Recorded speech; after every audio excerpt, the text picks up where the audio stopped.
Punjab national bank కుంభకోణంలో ఆరోపణలు ఎదుర్కొంటూ పరారీలో ఉన్న నేహాల్ మోదీ ఎట్టకేలకు అమెరికాలో అరెస్ట్ అయ్యాడు. ఈ మేరకు అమెరికా జస్టిస్ డిపార్ట్మెంట్ భారత అధికారులకు అరెస్టు విషయాన్ని అధికారికంగా తెలియజేసింది.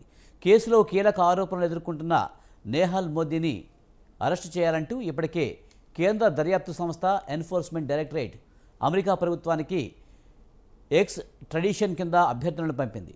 కుంభకోణం జరిగిన తర్వాత నిందితులు తిరిగి దేశాలకు తీసుకొచ్చేలా ఇంటర్పోల్ రెడ్ కార్నర్ నోటీస్ కూడా జారీ చేసింది. నేహాల్ మోదీ ప్రముఖ వ్యాపారవేత్త నీరవ్ మోదీ సోదరుడు. పంజాబ్ నేషనల్ బ్యాంకులో జరిగిన 13,000 కోట్లకు పైగా కుంభకోణంలో నీరవ్ మోదీతో పాటు నేహాల్ మోదీ కూడా ప్రధాన నిందితులని ఈడీతో పాటు సిబిఐ గుర్తించింది. ప్రస్తుతం అరెస్ట్ అయిన నేహాల్ మోదీ అమెరికా పోలీసుల కస్టడీలో ఉన్నాడు.